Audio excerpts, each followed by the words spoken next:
Bapak Ibu sekalian yang dirahmati oleh Allah, di awal majelis ini perkenankan saya memohon izin untuk ta'aruf. Kenapa dalam spanduk itu saya disebut Ustadz Viral yang membahas tentang keminangan orang Minang. Kenapa sih keminangan orang Minang itu? Saya ini memang kelahiran kota Medan, lahir besar di Medan, dan alhamdulillah kedua orang tua saya berasal daripada kota Pariaman. Ibu sukunya Tanjung, ayah sukunya Mandailiang.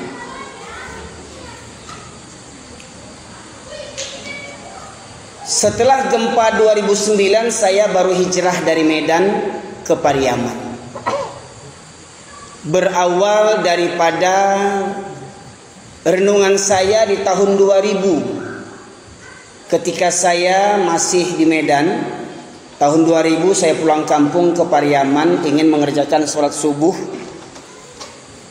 Mirisnya ketika waktu sholat subuh itu warga desa tidak ada yang ke surau. Kita orang rantau, kita yang buka surau. Hidupkan lampu, buka pintu, hidupkan lampu. Lihat tikar berserakan, lantai tebal dengan abu, di atap banyak sarang laba-laba, di ujung surau di dalam itu berserak kertas BT. Ketika itu tasirok jantung ambo. Saya bergumam dalam hati, ya Allah ya Rabbi. Sejak tahun 95 selagi lajang saya berdakwah ke negeri orang. Di Cilacap sudah pernah, di Medan, di Mandailing Natal, di Aceh, sampai ke Malaysia. Orang bilang orang Minang itu agamanya kuat. Orang bilang kalau orang Minang pasti Islam.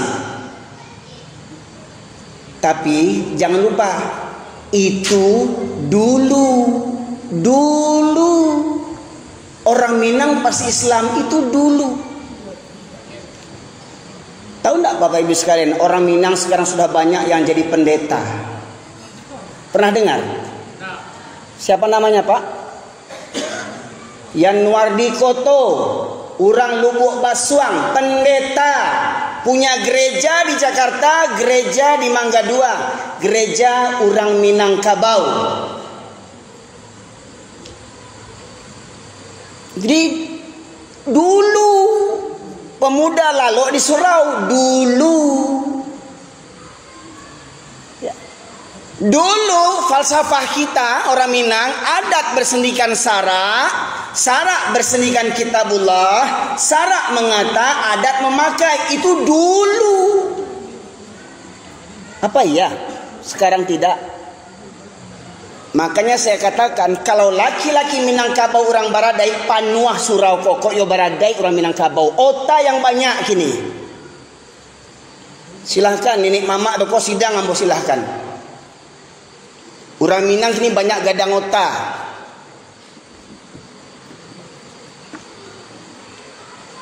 Bukan namu banci orang Minang Pak Ibu ndak.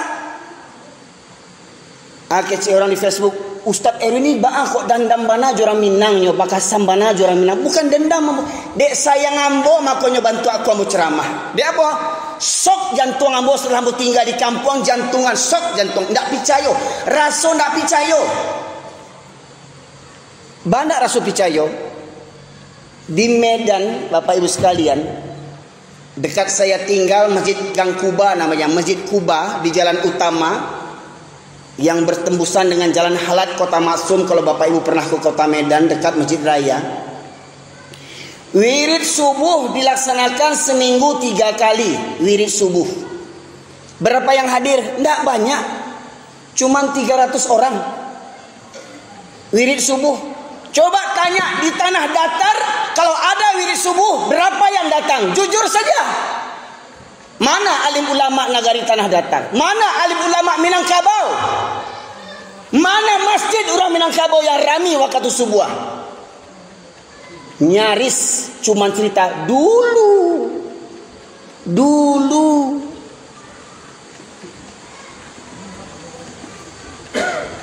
Di Medan kami bertetangga dengan orang Batak Kristen,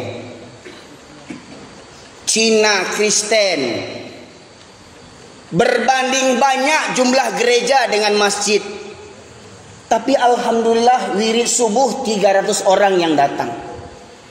Di nagari awak Minangkabau yang punya falsafah adai basandijo sarak basandijo kitabullah, sarak mangato adai memakai musaji bantu keranda mai kini. Bakok keranda mai istilah kalau dalam sebuah negeri, ini cerita karangan saya aja. Umpama dalam sebuah nagari, wali nagari mengajak rakyatnya, warganya, wahai mari warga nagari, kita berjibaku gotong royong untuk membuat keranda mait. Yang punya harta sumbangkan hartanya, yang punya pikiran sumbangkan pikirannya, yang punya tenaga sumbangkan tenaganya. Mari kita rancang keranda mayat yang nyaman bagi mayat. Pakai spring bed, AC, CCTV, remote control, ya, pakai wifi, ya, supaya nyaman keranda mayatnya di dalam. Akhirnya berjibakulah orang kampung. Yang orang kayo puluhan juta pitih di keluan. Yang punya tenaga gotong royong, buat itu semacam. Yang punya fikir, oh bagusnya begini. Hingga jadilah keranda mayat itu. Setelah jadi, apa kata Pak Wali Nagari? Alhamdulillah berkat kerjasama kita semua, keranda mayat selesai. Sekarang siapa yang mau mengisi terlebih dahulu? Siapa yang mau mengisi keranda mayat itu terlebih dahulu? Ada yang mau daftar? Ada yang mau daftar? Yang sumbangannya lebih besar mungkin mau masuk dulu. Yang tenaganya, ya, paluahnya sagadang jaguang ingin masuk dulu. Yang punya rancangan begini kan masuk dulu. Sadonyo tundo batundo. Angkulah dulu. Baitulah nasi Surawawa. Kok kamamanguan dak tangguang orang Minang kok kayo-kayo. Kok kamamangun dak tangguang. Semuanya berjibaku. Tapi setelah selesai siapa yang ngisi? Siapa yang mengisi surau? Alhamdulillah, mudah-mudahan ini bentuk kesadaran dari KNPI Tanah Datar yang semoga bisa diikuti oleh KNPI seluruh nagari Minangkabau. Biasanya mohon maaf yang namanya HUT Pemuda itu tak terlepas daripada hiburan. Begitu juga termasuk nanti HUT RI. HUT ke tahun berapa nih Pak RI Pak? 78 79 78. Sudah mulai jalan-jalan di stop untuk minta sumbangan. Apa kegiatan yang dibuat? Panjat pinang. Apalagi orgen tunggal. Emang gak ada acara lain selain itu? Pertanyaannya, ketika dibuat orgen tunggal, dibuat lomba panjat pinang, berapa banyak pemuda Minangkabau yang sholat? Panitia tanggung jawab dosa semua peserta. Panitia menanggung dosanya. Termasuk yang memberikan sumbangan untuk panjat pinang dan orgen tunggal. Tanggung dosanya.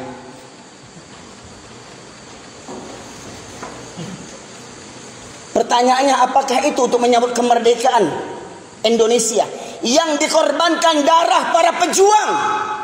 Mereka para pejuang, Tuanku Imam Bonjol, Tengku Umar, Pangeran Diponegoro, dengan hartanya, dengan tenaganya, dengan darahnya menyumbangkan kemerdekaan. Apa yang kita isi dengan kemerdekaan ini hari ini?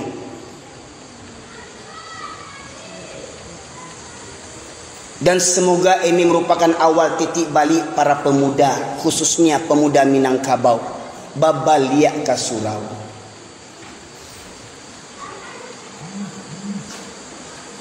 Mohon maaf Bapak Ibu sekalian, seperti mana yang saya sebutkan tadi, walau saya lahir besar di Medan, tapi saya bangga berdarah Minangkabau.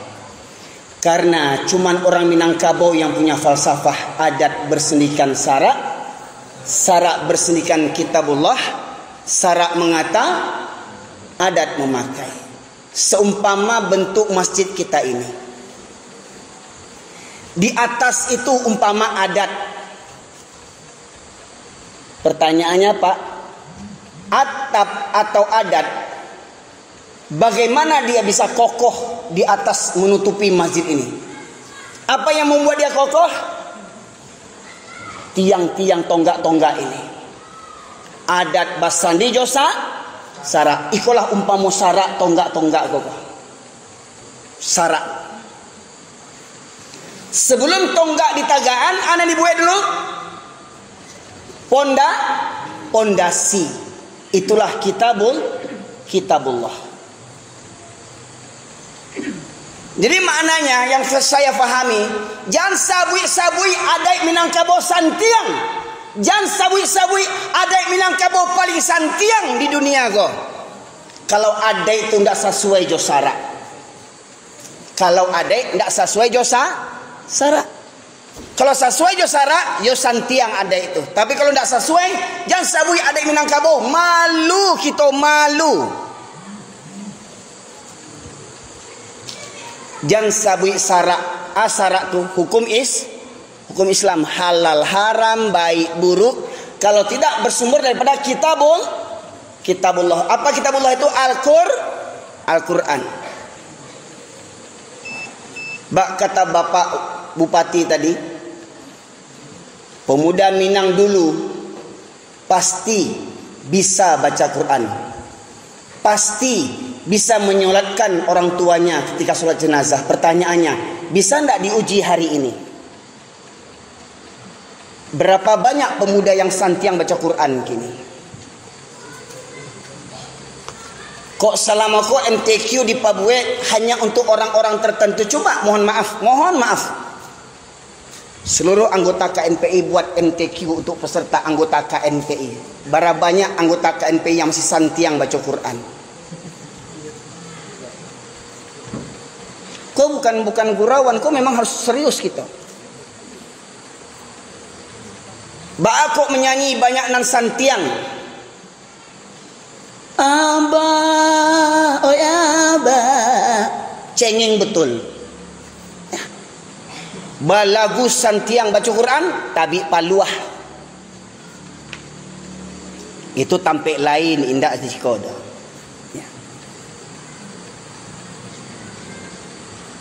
Jadi maknanya kalau memahami falsafah tadi, falsafah itu bagus enggak Pak?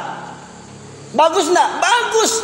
Bangga kita dan harus kita perjuangkan. Tetapi itu dulu. Contoh.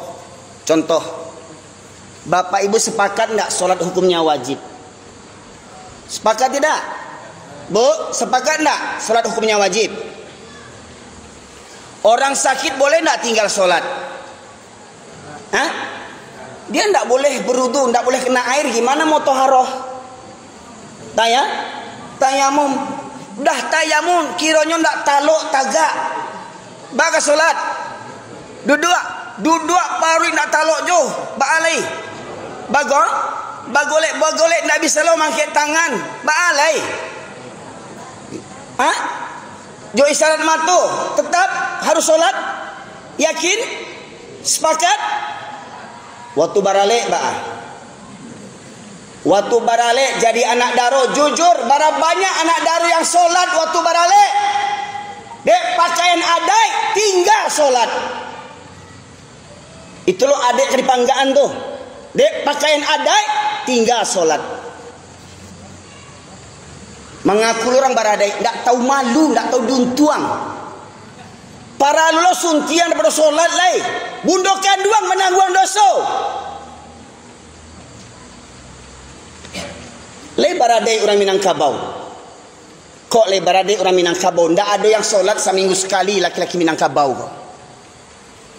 Tak ada orang Minang solat seminggu sekali.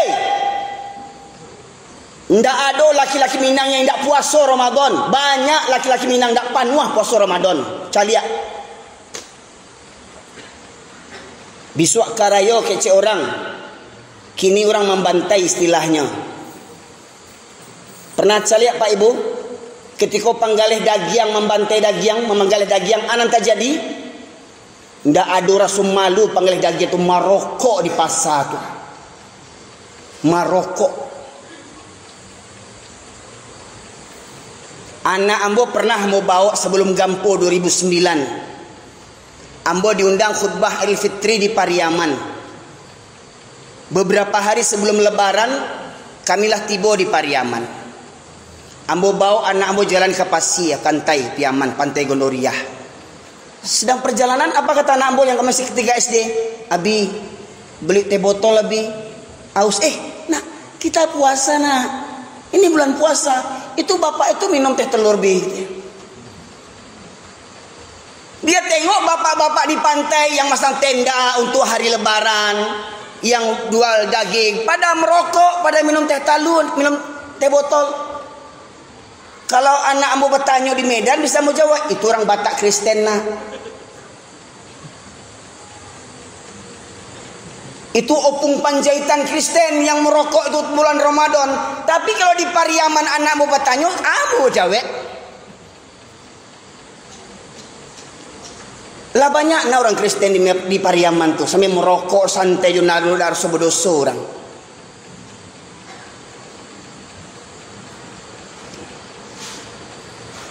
Bapak Ibu sekalian rahmatullahi Allah. Coba buat survei. Buat sensus berapa banyak anak daru yang solat waktu barale.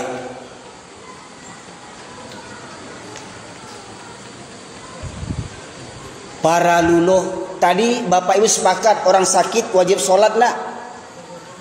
Walau hanya dengan isyarat mata saja tetap wajib solat. Nah anak daru kenapa tinggal solatnya? Maka kewajiban tamu menyolatkan anak daru. Kenapa begitu? Dek mati kerancaan. Dek mati kerancaan tinggal solat. Mengaku orang Minang tu tak tahu diuntuang. Orang Minang sebenarnya orang yang beradai. Bak kecik kita dulu orang Minang pasti orang Islam. Orang Islam pasti tak pernah tinggal solat. Walau sakit sekalipun. Itu orang Minang yang sebenarnya. Bukankah kita saat solat membaca inna solati wa nusuki wa mahyaya wa mamati lillahi rabbil alamin. Sesungguhnya solatku, ibadahku, hidup dan matiku hanya untuk Allah. Mati umpama kita tidur, sebelum kita tidur solat isya, bangun tidur solat subuh, hidup mati kita solat. Bagaimana mungkin ada orang Minang tak solat? Bagaimana mungkin orang Minang solat seminggu sekali? Bapak sekalian,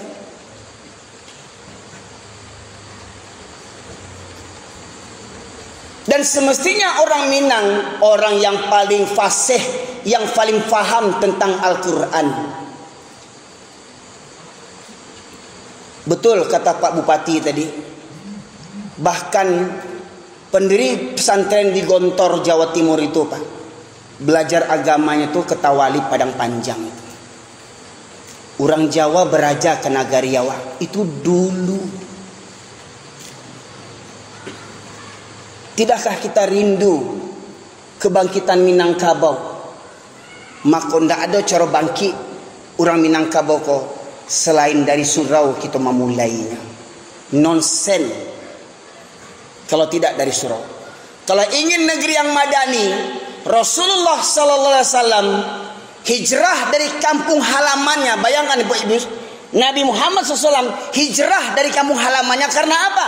Karena orang kampungnya tidak menerima dakwah Rasulullah. Karena apa? Lebih berpegang teguh kepada adat tradisi nenek moyang yang jahiliyah. Hingga Nabi Muhammad SAW lari dari kampungnya untuk menyelamatkan agama. Hijrah ke Madinah, ke kampung orang lain. Dan awal hijrah ke Madinah, apa yang dibangun Rasulullah? Rumahnya, kantornya, lapaunya, apa? Masjid. Rasulullah lebih mengutamakan masjid daripada rumahnya sendiri. Di masjidlah Rasulullah mempersaudarakan kaum muhajirin dan ansar. Di masjidlah Rasulullah membina para pemuda hingga Islam bisa menguasai sepertiga dunia, ma'asyiral muslimin. Masjid di masa Rasulullah indak batonggak bantuak ko. Masjid di masa Rasulullah indak batok bantuak kini ko. Masjid di masa Rasulullah indak balantai bantuak kini ko. Kok masjid tua. Kini musajid nan banyak gini pakai AC, pakai marmer, pakai iko, pakai karpet yang tabah segala macam, cukuy. Rami musajidnya baik tujuh.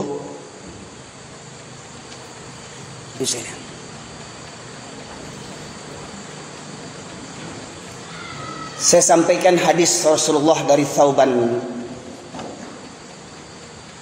Rasulullah SAW bersabda, yushikul umamu an tada'a alaikum kama tada'al akalatu ila qas'atiha. Faqala qail, wa min qillati nahnu yawma idzin ya Rasulullah.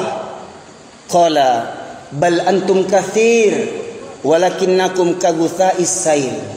Wa la yanza'anna Allah min suduri aduikumul mahabata minkum wa la yadhifanna Allah fi qulubikumul wahan. Faqala qail wa mal wahan ya Rasulullah? Hubbud dunya wa karahiyatul maut. Rawahu Ahmad wa Baihaqi. Rawahu Ahmad wa Abu Daud. Rasulullah bersabda yang artinya akan datang suatu masa nanti kita umat Islam akan diperebutkan, akan diperangi, akan dimusnahkan, akan difitnah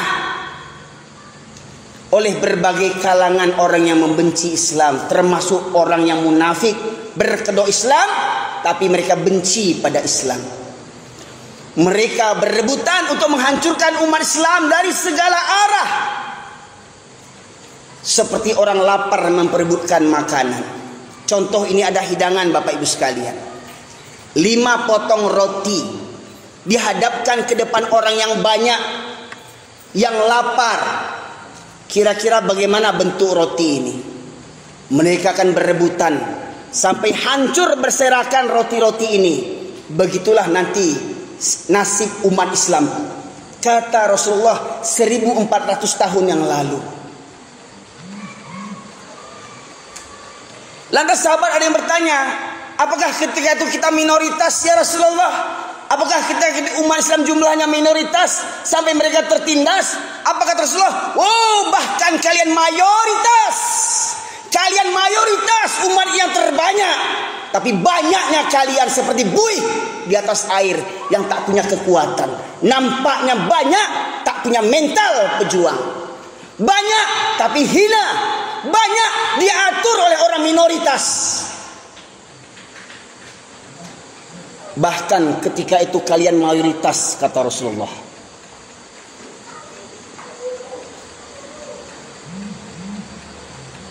Dan Rasulullah menegaskan, wala yanza'annallahu min suduri aduikumul mahabata minkum. Dan Allah mencabut rasa takut musuh-musuh terhadap kalian. Allah mencabut rasa takut musuh-musuh terhadap kalian. Bukan mereka hebat persenjataannya, Jadi mohon maaf Pak, jangan takut sama Amerika, jangan takut sama Cina. Walau mereka punya nuklir, walau mereka punya persenjataan apa saja, ingat, kita ada Allah Subhanahu wa taala. Enggak ada sejarahnya peperangan Islam dikalahkan oleh orang kafir, enggak ada sejarahnya. Tapi dulu ya, dulu. Lihat dalam ayat Al-Quran, bahkan Allah mengutus para malaikat di tengah-tengah barisan kaum muslimin. Terus apa yang ditakuti oleh orang Islam? Malaikat bersama kita ikut berperang. Bodoh amat kita takut sama Amerika. Bodoh amat takut sama Cina.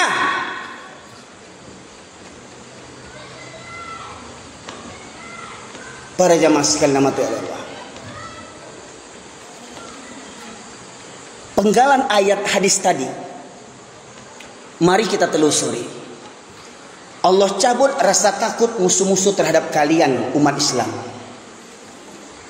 Dan Allah tunjukkan makar orang-orang kafir. Goldamir namanya, seorang tokoh Yahudi mengatakan, kita tidak perlu takut kepada umat Islam selagi masjidnya umat Islam di waktu subuh tidak seramai seperti waktu sholat Jumat. Jadi itu Pak. Mohon maaf Pak tentara, Pak polisi. Walau banyak tentara di Indonesia ini, banyak polisi. Orang kafir nggak takut. Orang kafir nggak takut. Walau tentaranya Islam, polisinya Islam yang banyak, nggak takut mereka. Selagi masjid-masjid kita di waktu subuh tak seramai seperti waktu sholat Jumat. Ini PR Pak polisi, ini PR Pak TNI, ini PR kita semuanya. Apa upaya kita membaliakan pemuda? Apa upaya membaliakan kaum muslimin? Babaliak ke surau. Alhamdulillah kerjasama kita sebenarnya Pak. Dalam satu barisan TNI, Polri, masyarakat yang muslim. Ingat, yang membuat kita mulia bukan NKRI. Yang membuat kita mulia bukan Minangkabau. Yang membuat kita mulia Islam. La ilaha illallah. Al-Islamu ya'lu wa la yu'la alaih. Islam itu tinggi dan tidak ada lebih tinggi daripada Islam. Pertanyaannya, banggakah kita hari ini menjadi Islam? Kamu apa itu janggutan sok ke Arab-Araban? Apa itu jubah sok Arab-Araban? Apa itu jilbab macam ninja? Malu. Kita dibuat malu. Kamu pemuda ke masjid nanti cepat tua. Makanya banyak pemuda malu ke masjid, nunggu gaek, nunggu pensiun baru kamu saji, nggak tahu diuntuang.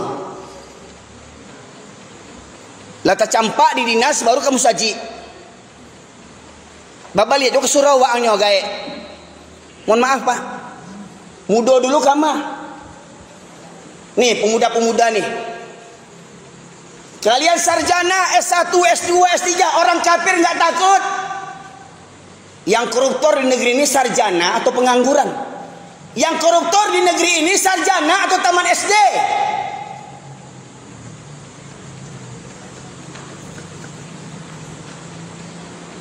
Jangan bangga dengan sarjana, mohon maaf. Di Pariaman tempat saya ada sekolah perguruan tinggi STIB namanya. Pernah dengar? Apa itu namanya? Sekolah tinggi ilmu baru. Jadi jangan sepele jo baru Pariaman. Baru Pariaman baa bantuannya sarjana tuh. Tapi baru Pariaman tidak pernah ke surau. Baru Pariaman tidak pandai baca Quran. Baru Pariaman dan Batino tidak ada berjilbab. Itu baru. Jadi jangan bangga mana kalau sarjana tidak tahu sembahyang. Baru. Jangan bangga mana sarjana padusi berjilbab waktu kuliah ajanya. Baik ke pasar berjilbab, baik baralek berjilbab, baik ke kafe berjilbab, penyapu halaman surah pontong laki ini pakainya. Semestinya ndak ada padusi Minangkabau yang ndak berjilbab dah. Sejak keluar awal darah haidnya, sejak saat itulah wanita Minangkabau wajib berjilbab. Pertanyaannya, adakah wanita di daerah ini yang keluar rumah tidak pakai jilbab? Ada nak? Tanya jo Pak Jatu, agama kau. Agamanya. Semestinya di Minangkabau kau tidak ada padusi yang tidak berjilbab. Kalau yo sesuai jo falsafah, adik basani jo sarak basani jo kitabullah, sarak mengatur adik memakai. Adik-adik mahasiswi, kalian berjilbab karena untuk fashion atau karena untuk Allah? Coba sebutkan suratnya, ayat berapa, surat berapa. Yang tahu 2 juta cash hadiahnya dari Pak Bupati. Pak Bupati nggak datang ya? Coba, ada yang tahu? Surat apa, ayat apa yang memberitakan wanita wajib berjilbab? Semestinya wanita Minangkabau harus tahu. Bundo Kanduang harus tahu. Kok Bundo Kanduang yang baradai? Dan balagak Bundo Kanduang, kalau cuma pakai topi basaluk-saluk bentuk kabau tuh, kabau batuyunya. Tapi kabau ndak tahu jo syariat, Bapak Ibu sekalian.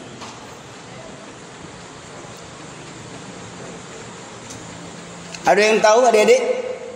Mahasiswi? Mahasiswi bukan yang depan itu? Bukan? Warga sini? Nah coba surat apa ayat berapa? An-Nur 31. Kurang tepat. Itu tentang kewajiban berkerudung dan siapa laki-laki yang boleh melihat aurat wanita. Kalimat jilbab itu, ya ayyuhalladzina amanu, ya, qul li azwajikum wa banatikum wa lisa'il mu'minin ayudina zinatahunna. Hendaklah wahai Nabi katakan kepada istri-istrimu, anak perempuanmu dan istri-istri mukmin, hendaklah mereka mengulurkan jilbabnya ke seluruh tubuh mereka. Surat apa? Ayat? Nengok bocoran? Jujur? Enggak nengok bocoran? Jujur? Betul? Ya nih DP-nya bolu cek. Beko ke rumah Pak Bupati, minta 2 juta. Ya, kok diagi ya? Ya. Jadi semestinya orang Minang ini lebih tahu agama, lebih tahu syariat, lebih tahu Islam dibandingkan suku-suku yang lainnya. Semestinya begitu. Kalau mengikut falsafah tadi. Sebab orang Minangkabau adanya saja lahir, lah baradai itu. Kenapa? Alun balih lah baradai itu.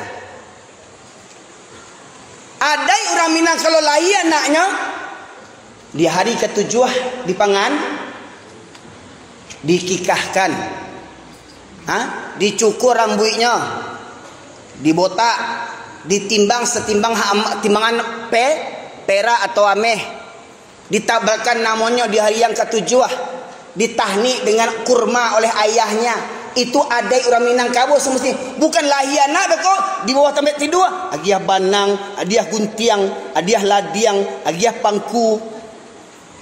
Agiah bawang putih, bawang merah, tomat, lado, kadi panganan anak tu, kadi serabui. Supaya dak kena palasi. Itu ndak ada orang Minang tu, itu ada jahiliyah. Ada orang Minang lahir anak kok dia azan kok dikomat gai. Walau ulama mungkin berbeda pendapat.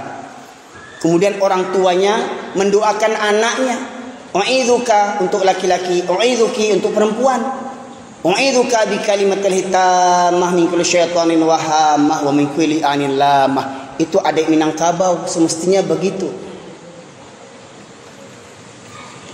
Balik kepada pendapat tokoh Yahudi tadi.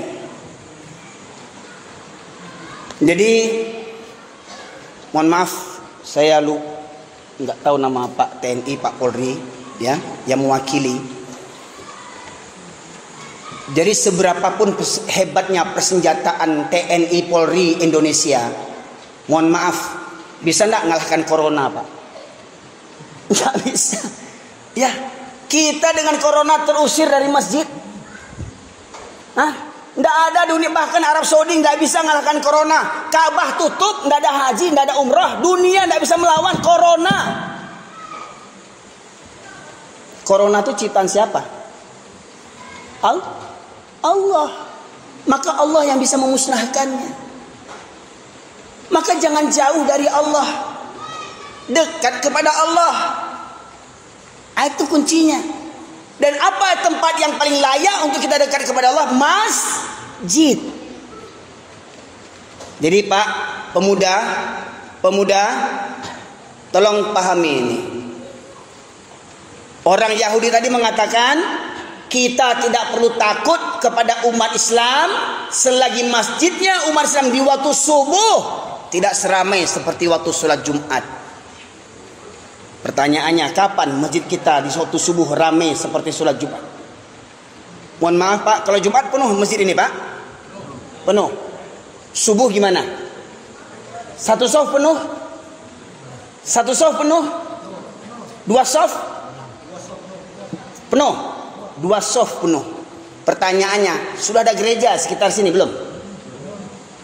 Gereja belum ada, jamaah lalangan. Kok orang sekitar kau aja ndak cukup masuk musajid panuah ke? Bapak Ibu sekalian, ini PR kita bersama. Bagaimana supaya waktu subuh masjid kita bisa ramai? Nah nih, kalau dapet KNPI yang memulainya kok. Buat gerakan subuh berjamaah untuk pemuda. Jadi Pak, Ambo dalam sebuah negeri di Minangkabau kok. Bahkan sejak Ambo lajang tahun 95, Ambo majak murid-murid Ambo lalu di surau. Nah, Ambo berikan program, salah satu program untuk KNPI. Paling tidak sebulan sekali buat gerakan mabit. Apa mabit itu? Malam Bina Iman dan Takwa. Anggota KNPI tidur di masjid, malam mingguan di masjid. Apa caranya? Tahsin tajwid, belajar baca Quran balik. Kemudian sholat tahajud jam 3 atau jam 4 malam. Ketiga, sholat subuh berjamaah. Keempat, mendengarkan tabligh akbar. Kelima, baru kita olahraga. Apa olahraganya? Mau touring kah? Mau sepeda santai? Mau jalan santai? Mau main volley? Mau main bola segala macam? Silahkan. Tapi diawali dengan kewajiban kepada Allah dulu. Nah, ini program kalau mau saya tawarkan. Ya, insya Allah paling enggak sebulan sekali. Dari pemuda memulainya. Sebab apa? Kata Pak Bupati tadi, pemuda inilah yang kelak akan jadi presiden di negeri ini, betul kan? Pemudalah yang akan menjadi pemimpin TNI nanti, pemimpin Polri. Pemudalah yang akan menjadi seorang suami. Pemudalah yang akan menjadi seorang ayah. Kalau sejak muda nggak punya bekal ilmu agama, mau memimpin, bagaimana kita mau memimpin? Memimpin rumah tangga jaga becus, gimana mau memimpin negara kita? Dengan ini para jamaah sekalian, Babaliak Kasurau bersama kita menggerakkannya. Babinsa kah namanya, Babin Kamtipmas kah namanya, Wali Nagari kah namanya, mohon maaf. Kok karajo samolah sadonya seluruh unsur. Ambo yakin kami di Bukit Tinggi buat gerakan subuh berjamaah seminggu sekali sejak 2017. Alhamdulillah pernah mencapai jamaah sampai 4 hingga 6.000 orang Pak jamaahnya Pak. Penuh 4 sampai 6.000 orang jamaahnya. Sholat tahajud saja tuh jam 3 malam tuh 800 orang pesertanya. Sholat tahajud jam 8 malam, jam 3 malam. Ya. Nah, jadi para jamaah sekalian rahmati oleh Allah. Yang pertama tadi, ukuran sebuah negeri kuat penduduknya, kuat imannya, ukurannya dari masjid. Lihat Turki hari ini itu dulu pernah berjaya di masa Khilafah Utsmaniyah. Tapi sejak runtuhnya Turki Utsmani dipimpin oleh Mustafa Kemal Atatürk yang berkedok Islam, ya, tapi darah Yahudi. Apa yang dilakukan Mustafa Kemal Atatürk? Merubah kumandang azan berbahasa Arab dengan bahasa Turki. Hati-hati. Kita belum ada rencana merubah bahasa azan dengan bahasa Turki, tapi ada orang yang takut mendengarkan seruan azan. Ada yang menyamakan 5 kali seruan azan sama dengan gonggongan anjing. Ada yang manusia ngomong begitu tuh, manusia terlaknat itu. Manusia terlaknat itu mengatakan menyamakan seruan azan dengan gonggongan anjing. Manusia terlaknat yang bicara itu. Hiduplah gitu.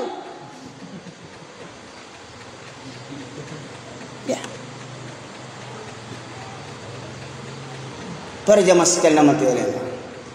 Maka kenapa khutbah saya, ceramah saya berapi-api? Karena sadarilah kita ini dalam kondisi perang. Perang apa? Memang kita nggak diperangi dengan senjata. Tetapi mereka memerangi kita dengan apa? Dengan cara berpikir kita.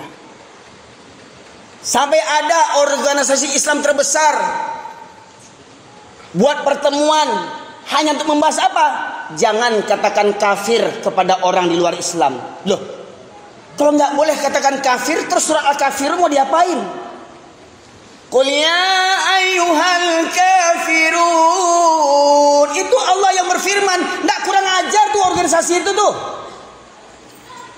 Allah menegaskan orang yang tidak beriman kepada Allah dan tidak beriman kepada Rasul, atau beriman kepada Allah tetapi tidak mengakui Muhammad sebagai Rasul, kafir dia. Mau tersinggung mau enggak, emang gua pikirin. Itu firman Allah.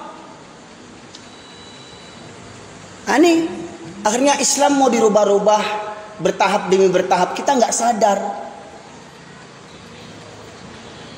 Coba renungilah Pak, apa betul di Indonesia ini teroris cuma orang Islam? Apa betul orang Islam itu teroris? Apa betul orang yang berjenggot itu teroris? Kenapa kok kita dituduh teroris? Kita mayoritas kita dituduh teroris. Seakan-akan ustaz-ustaz jahat, radikal, ditangkap, dipenjara. Coba jujur kita. Betulkah umat Islam biang kerok di negeri ini?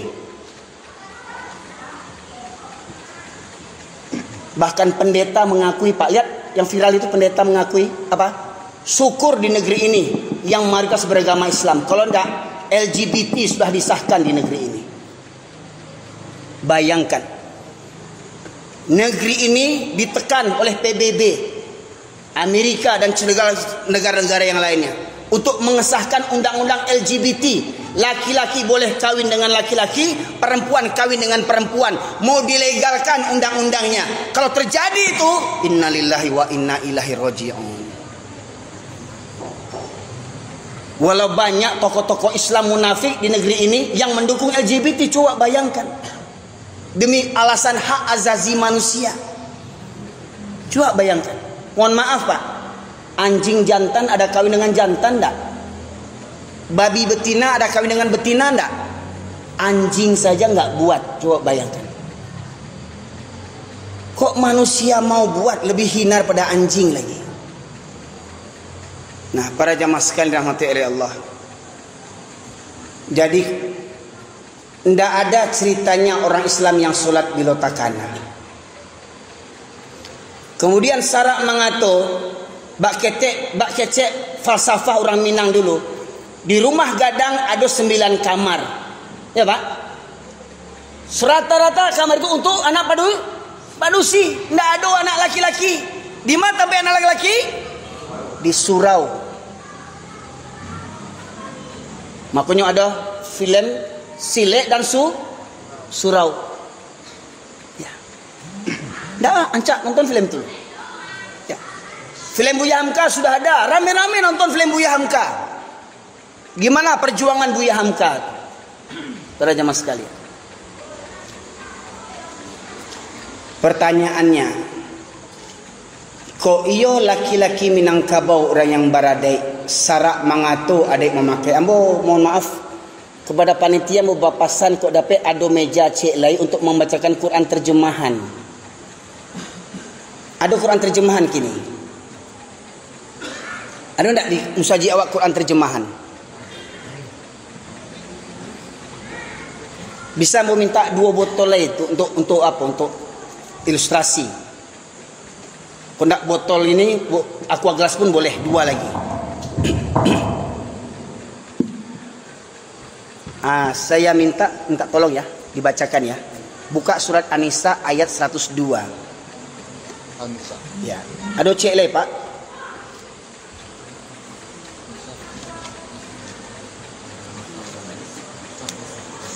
Kenapa? Karena bukan airnya yang perlu. Ya.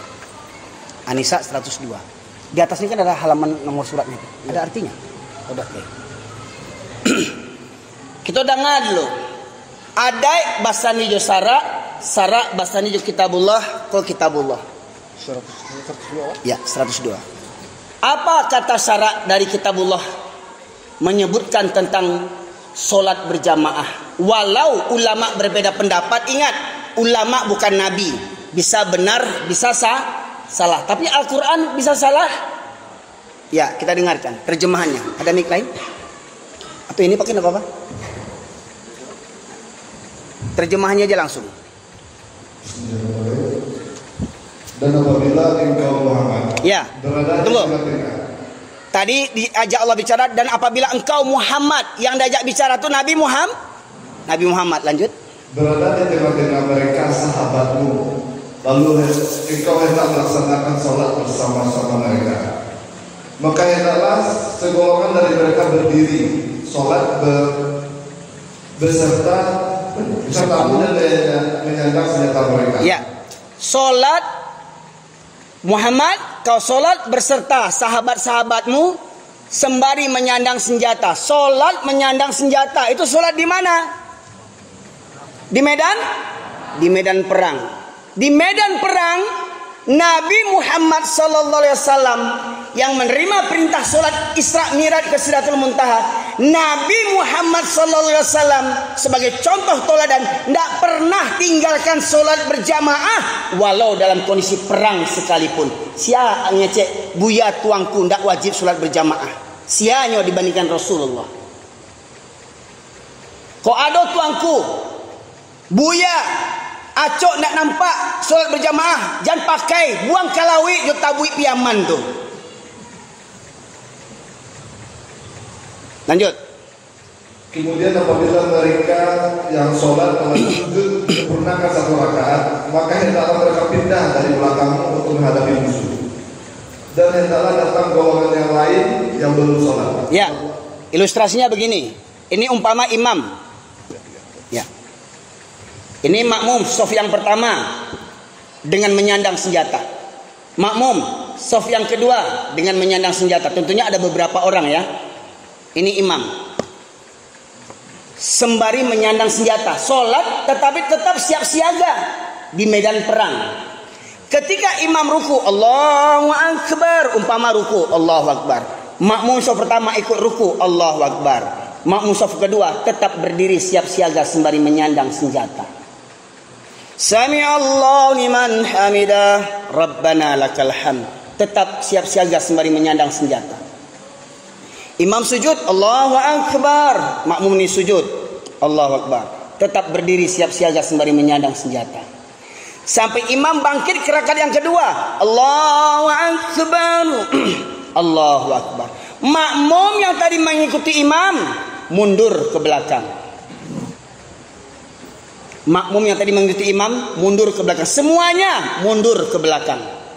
Makmum yang tadi siap siaga maju ke depan. Bergantian. Makmum yang maju ke depan tadi menyempurnakan satu rakaat, Allahu Akbar. Ini yang mundur siap siaga sembari menyandang senjata. Imam berdiri menunggu sembari siap siaga menunggu mereka ini menyempurnakan satu rakaat.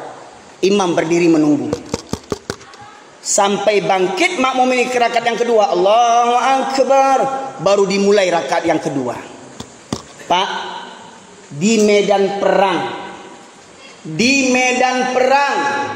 Nabi Muhammad sallallahu alaihi wasallam yang kita sanjung-sanjung, yang kita idolakan, di medan perang apa taruhannya sholat? Nyawa taruhannya. Di medan perang bawa karpet. Di medan perang ada atapnya. Di medan perang pakai kipas angin, pakai AC. Di medan perang data tanahnya boleh jadi di bebatuan, di rerumputan, di pasir, di bukit, di gunung, pinggir sungai, pinggir laut. Nabi Muhammad sallallahu alaihi wasallam dan para sahabat yang dijamin masuk surga tetap mengerjakan sholat berjamaah. Buya hari ini, tuangku hari ini, alim ulama hari ini masih bermalas-malasan berjamaah. Siapa mereka dibandingkan Rasulullah? Dan kita laki-laki Minangkabau siawa di medan perang Nabi tetap mengerjakan solat berjamaah. Laki-laki Minangkabau, nenek mama, alim ulama, cadia pandai, datua lei tibo solat berjamaah ke masjid 5 waktu. Jangan gadang otak je lei. Jangan gadang otak balagak mengaku orang Minang. Panggil cuah. Ini yang saya kritisi. Satu baru tentang solat. Jadi semestinya tidak ada orang Minang yang solat kapan maunya. Tidak ada laki-laki Minangkabau yang malas datang ke masjid. Masih ayat yang tadi? Lanjutkan.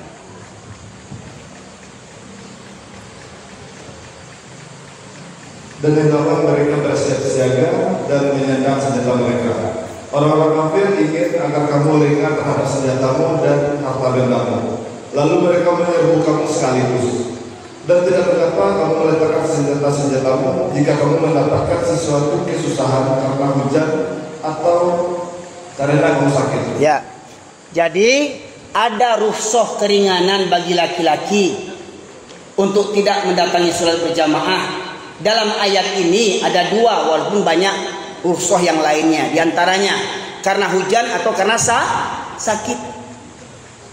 Kalau memang kena hujan lebat, badai, boleh nak ke masjid. Hari ini apa mau alasan kita enggak hujan?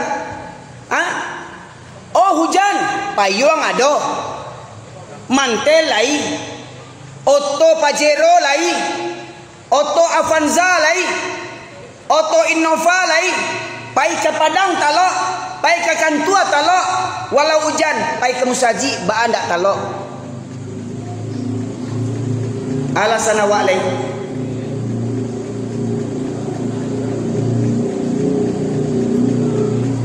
Satu, walau itu rukhsah karena hujan. Yang kedua karena sakit.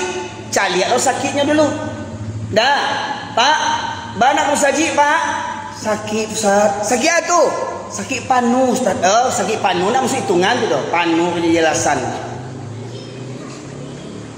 Ada lo yang lain. Pak, nak musaji Pak. Sakit. Lain lo jawab sakit. Pak apa kok bantuan lo jawab? Sakit hati macam pengurusan kini. Adalah pengurus lama sakit hati jadi pengurus baru. Itu orang sakit otak namanya itu. Banyak pengurus lama bantu ada tu. Merasa bajaso, ndak adu ambo musaji ko ndak kani duit musaji ko doh. Ambo yang memperjuangkan musaji ko doh. Diganti pengurus mau PUP mengamuaknya. Baganyinya ndak namu ke surau lah ya. Tu sakit otak. Menunjukkan bukan karena Allahnya ke surau. Allah tunjukkan bukan karena Allah. Jadi kalau sakit hati tidak ada urusannya tuh. Tetap awak ke musaji. Rumah kau rumah Allah. Musaji kau bukan milik pengurus. Musaji kau bukan milik yang punya tanah wakaf. Musaji kau milik Allah. Tuh tentang solat berjamaah. Di medan perang Nabi tetap mengerjakan solat berjamaah.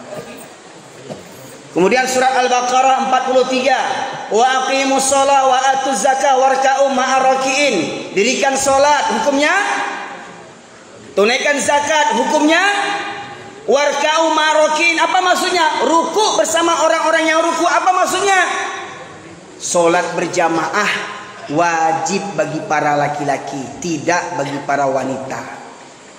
Maka Rasulullah mengatakan sebaik-baik sholat laki-laki di masjid, sebaik-baik sholat wanita di rumah. Kalau wanita meminta keringanan, meminta izin untuk sholat di masjid, jangan dihalangi asalkan terhindar daripada fitnah. Jadi kalau ada laki-laki sholat di rumah, itu namanya laki-laki solehah. Ada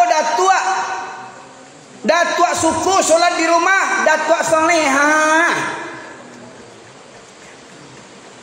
Nah, ada orang mengecek ceramah bu kareh Ustaz Erwin ko kareh ceramahnya. Cuba buka surat ke-7.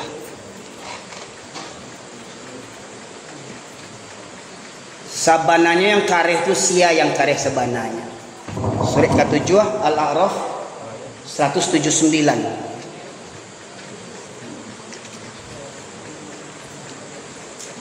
Ya, terjemahnya ya baca. Dan sungguh akan kami isi neraka jahanam banyak dari kalangan jin dan manusia. Mereka memiliki hati tapi tidak dipergunakannya untuk memahami ayat-ayat Allah. Dan mereka memiliki mata tapi tidak dipergunakannya untuk melihat tanda-tanda kekuasaan Allah. Dan mereka mempunyai telinga tapi tidak dipergunakannya untuk mendengarkan ayat-ayat Allah. Mereka seperti hewan ternak, bahkan lebih sesat lagi. Mereka itulah orang-orang yang lengah. Jaleh terdengar tadi Bapak Ibu sekalian. Pemuda-pemudi, mohon maaf, jangan sibuk dengan handphonenya sendiri masing-masing ya, dengar kaji. Kecuali buka ayat Quran. Jangan gilo di handphone awak kini. Di musaji kau simpan handphone untuk urusan dunia. Kecuali untuk urusan kajian kita ini. Allah berfirman, وَلَقَدْ ذَرَأْنَا لِجَهَنَّمَ كَثِيرًا مِنَ الْجِنِّ وَالْإِنسِ لَهُمْ قُلُوبٌ لَا يَفْقَهُونَ بِهَا وَلَهُمْ أَعْيُنٌ لَا يُبْصِرُونَ بِهَا وَلَهُمْ آذَانٌ لَا يَسْمَعُونَ بِهَا أُولَئِكَ كَالْأَنْعَامِ بَلْ هُمْ أَضَلُّ Ulaika humul ghafilun.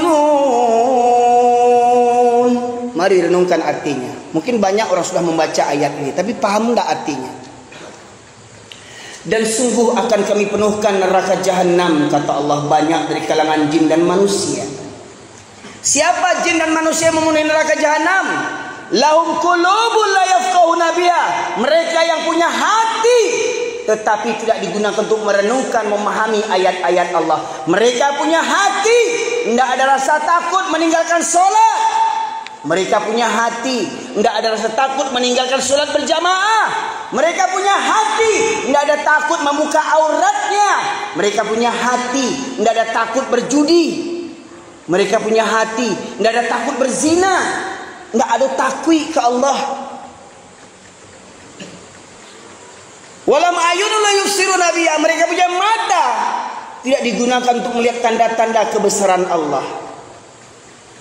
Ini mohon maaf, adik-adik mahasiswa, ada yang dari Padang. Ini mahasiswa dari mana? Padang, kampus mana? Bung Hatta. Berarti gempa 2009 lah gadang nak. Letakkan nak. Gampo 2009. Bantu kota Padang. Bantu Hiroshima. Yang Hotel Ambacang data sampai kampus di Matu Gajah Mada tu Ganesha ya sedang bimbel diimpi bangunan Patamuan Pariaman 3 kampung dibanam di Allah muju alhamdulillah jule itu ndak ada tsunami muju alhamdulillah muju jule itu. Di Aceh gempa bumi tambah tsunami. Habis data Aceh tu. Nagari Serami Makkah kecil orang. Donggala Palu Sulawesi gempa bumi, tsunami, likuifaksi, tanah berjalan. Adakah awak mengambil pelajaran daripada itu?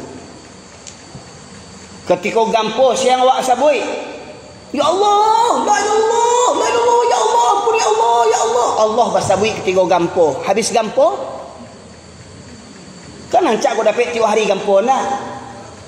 Dia takkan awak jo Allah taruh. Kau dapat tiap hari gampo awak ndaknya. Dia tasabui nama Allah taruh. Tuh. Walahum adhanul la yasma'una biha. Mereka punya telinga tetapi tidak digunakan untuk mendengarkan ayat-ayat Allah. Orang yang punya hati tidak ada takut kepada Allah, punya mata tidak ambil pelajaran, punya telinga tidak mendengarkan. Mendengarkan maknanya apa? lain mandangah tapi tidak masuk dalam hati. Masuk telinga kanan. Kalau keluar telinga kiri masih mending tu bu. Aduh lalunya pun tak masuk telinga kanan, keluar balik depan nak kanan boleh. Tak sumbek telinga tu. Lah menengah kaji tidak ada jo perubahan lain. Lah menengah kaji tidak ada jo perubahan lain. Kata Allah, ulaika kal an'am. Mereka seperti binatang ternak, bahkan lebih sesat dan hina daripada binatang lagi. Mohon maaf, kalau ada orang Minang masih solat bolong-bolong jolai, menurut ayat kau sama jo apa kau? Hah? Binatang, buruk atau binatang lain. Kau ada orang Minang solat bila takana, binatang. Kau ada anak daru Jomara Pulai waktu baralik ndak sembayang, mana pulai binatang anak daru binatang tu. Kecil orang kasar ke jambo? Yo kasar pak. Hah? Firman surah apa tadi tu? Ayat berapa? Cuci ni. Kau tu Quran kau? Asli Quran kau? Hah? Asli Quran kau? Yang menyebut binatang tadi siapa? Allah tu ambo. Allah yang menyebut jangan berang kamu. Kok berang kamu ambil Quran kau, bakal Quran kau. Ya. Di samuan jo binatang ternak jo dan amuah wak. Binatang ternak tu kabau di ternak orang dak. Jawi ternak orang dak.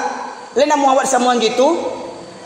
Jadi kalau ada minantu pejabatnya sumbayang diletakkan pejabat binatang tu. Minantu awak S1, S2, S-teler, solat bila takana, S-teler binatang. Akan dipanggaan, ganteng, handsome, pretty woman. Oh my God.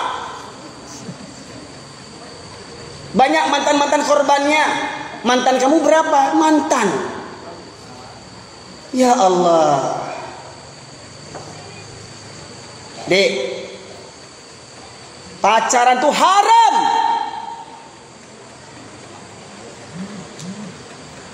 Sarjana lagi pacaran joleh. Samu jo binatang dari kata Rasulullah tadi. Belaga orang Minang tak tahu adai. Adai mengatur haram. Kata Rasulullah, berdua-duaan laki-laki dengan perempuan yang bukan mahram. Yang ketiga adalah setan. Oh pacaran kau, astagfirullah dek, astagfirullah jantung bung berdebar-debar dek, astagfirullah dek. Minta izin dek, astagfirullah, oh mulusnya, astagfirullah, mulus sekali ya dek. Assalamualaikum dek, udah tahajud, dek, udah solat, dek, udah baca Quran, gombal. Kawan kampus sebelahnya di padiannya lalu, cewek di jagoannya. Kawan satu kos ini padiannya lalu dah. Cewek ini nyainya sesuatu. Kan? Gombal.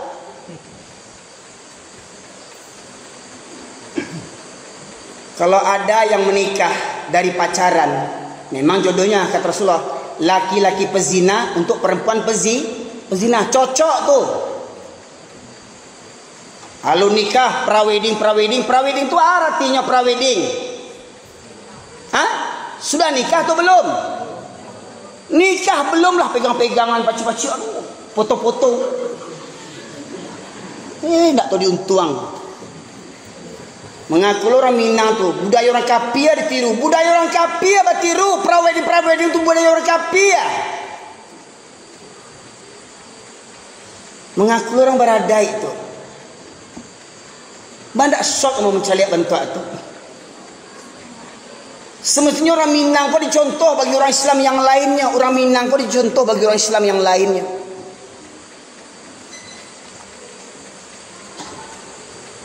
Mohon maaf, induk haji, bapak Pak Haji, anak beralik bantu orang Kapia. Sumbayang ndak guna haji itu doh, kena rako tempeknya tu. Rela nyo anak nyo beralik ndak solat. Baalai. Baalai.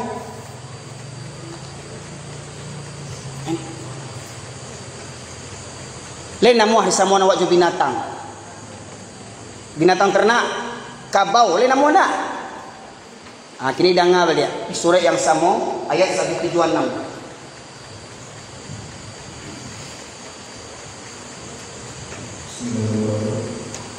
Dan sekiranya kami menghendaki saya kami tinggikan derajatnya dengan ayat-ayat itu.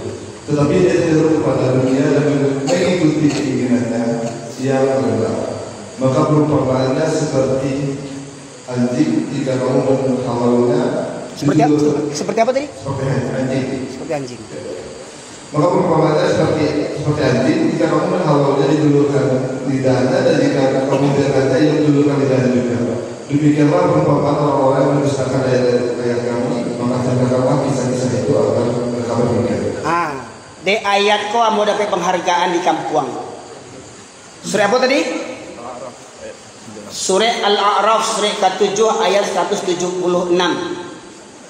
Walau syi'na larafa'na biha walakinna aghlada ilal ardi wattaba'a hawa famathaluhu kamathalil kalbi. Kalaulah kami menghendaki, kata Allah, kalau kami mau, kami tinggikan derajat manusia ini dengan ayat-ayat Al-Quran. Tetapi mereka cenderung kepada dunia dan mengikuti hawa nafsunya yang rendah. Maka perumpamanya seperti anjing, kata Allah. Ada jamaah, Abu suruh baca tadi. Kata jamaah, maka perumpamanya seperti wawau. Ambo tanya, Pak, antu tulis apa, Pak? Anjing. Kok dibaca wawau? Kasabana.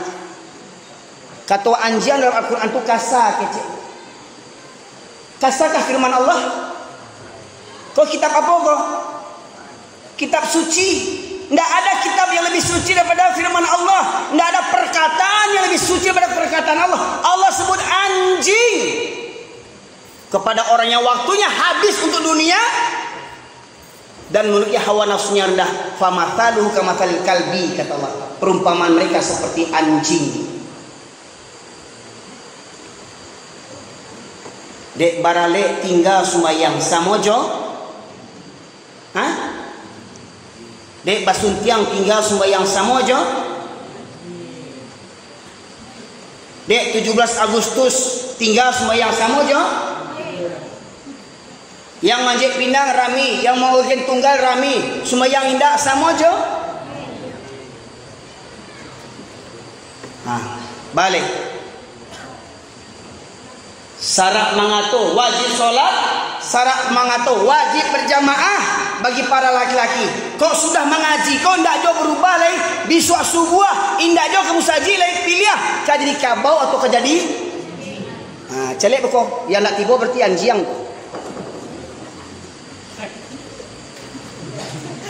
Yang nak kamu saji pokok subuh anjiang tuh. Bukan ndak tahu, kamu tahu. Tinggal pilih kah jadi anjing atau kah jadi kabau. Kok bukan ambo yang ngecek, Pak? Mohon maaf, jangan kecek ambo kasar. Oke, ambo rubah frustrasinya. Maka perumpamannya seperti anjing. Jadi kalau nanti ada yang sholat subuh, ada yang nggak sholat, itu sama dengan anjing. Kalau ada datua-datua, nenek mama, alim ulama, cerdik pandai, ndak kamu saji, itu nenek mama anjian. Kok datua-datua, enak kamu saji, datua anjian. Kok ada bundo kanduang, berjilbab waktu barale, menyapu halaman ndak berjilbab, anak gading ndak berjilbab waktu kamu saji, ke kampus kamu saji, kamu berjilbab, lapeh dari itu ndak berjilbab. Ini bundo kandung anjian.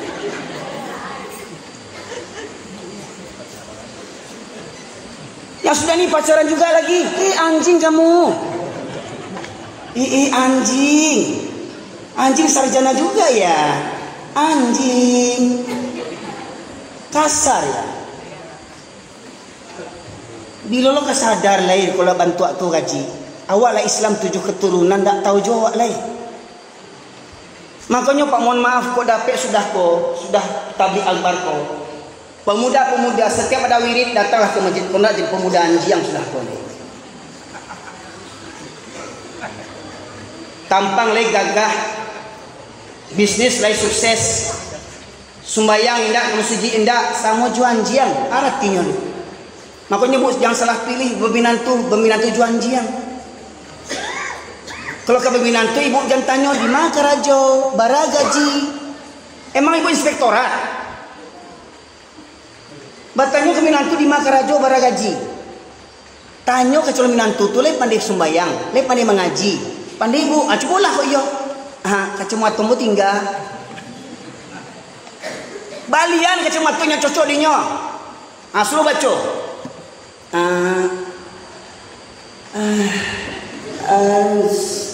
Tabi palu Itu kadimat di menantu tu. Solat malaki dape, apel ke rumah pacar, basubok calon mintuo. Bu bisa pinjam sarung bu mau sholat. Wih lah gayanya pinjam sarung mau sholat.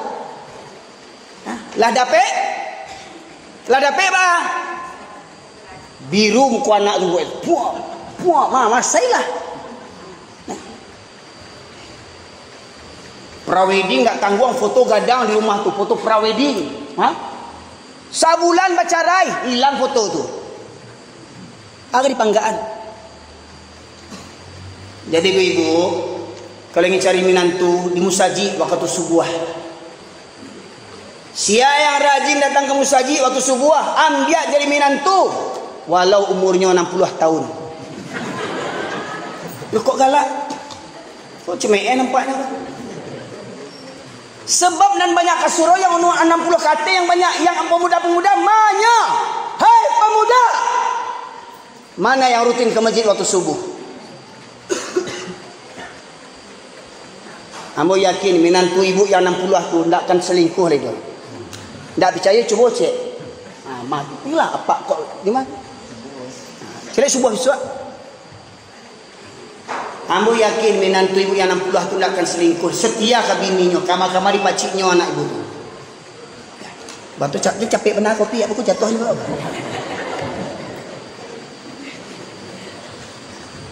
Nah, jadi tinggal pilih. Benarkah kita orang mulia?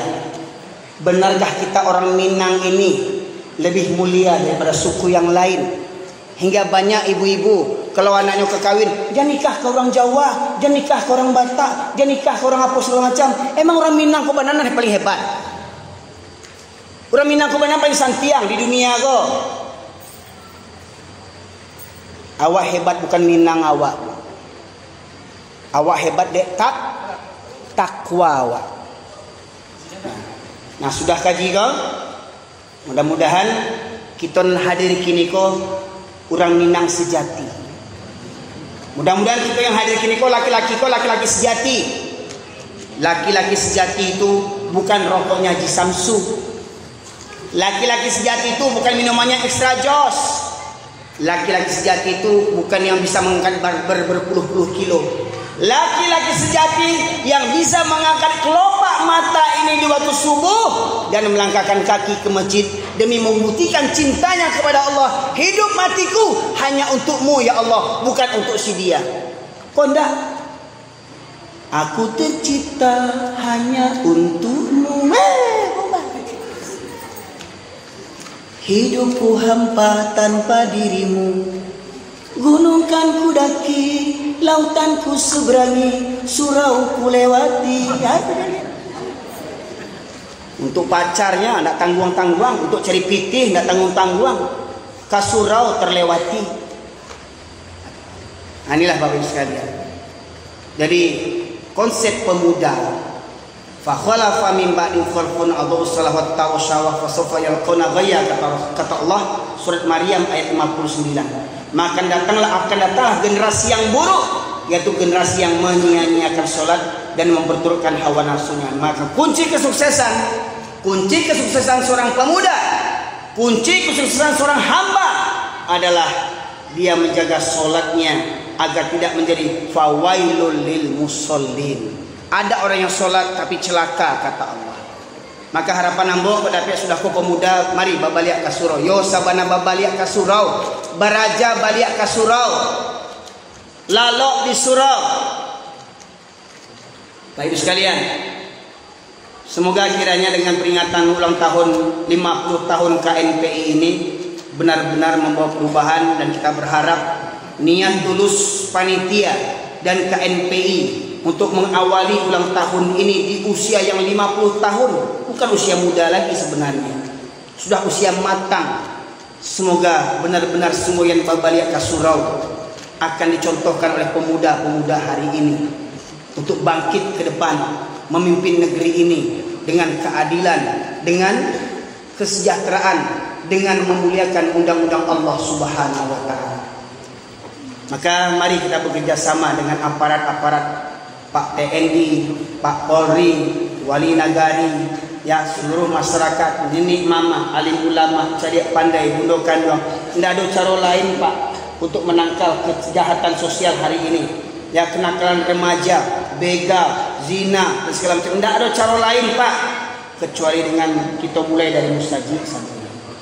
Semoga kiranya kita berharap dengan momen kita hadir di masjid tua ini sebagai bukti bahwasanya masjid ini masih memberikan arti dalam kehidupan kita orang Minang, bahwasanya orang Minang itu adalah orang surau, orang Minang orang yang santiang bagamo, orang Minang orang yang santiang membaca Al-Quran.